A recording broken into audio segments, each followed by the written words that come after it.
పూర్ణాంకాల మొత్తం ఎంత అంటున్నాడు. ఆప్షన్స్ ఏమో ఇలా ఇచ్చాడు. మనకి మొదటి 50 పూర్ణాంకాలు హోల్ నెంబర్స్ ఎక్కడి నుంచి స్టార్ట్ అవుతాయి? 0 నుంచి స్టార్ట్ అవుతాయి.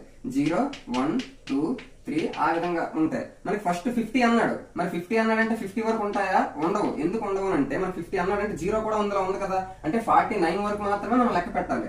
వీటన్నింటిని ప్లస్ చేయమంటున్నాడు వాడు.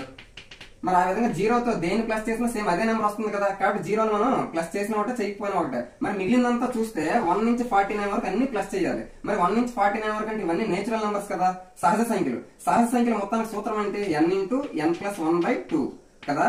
n అంటే 49 నెంబర్స్ కాబట్టి 49 ఇంటూ n ప్లస్ 1 అంటే 49 plus 1 50/2. 2 1s are 2 25s. 49 into 25, 25 తోటి 25 9s are 225 అంటే 5 22 ఉంటది. 25 4s are 100, 100 ప్లస్ 22 122 అంటే టోటల్ ఎంత వచ్చింది? 1225. Option 2 is the correct answer.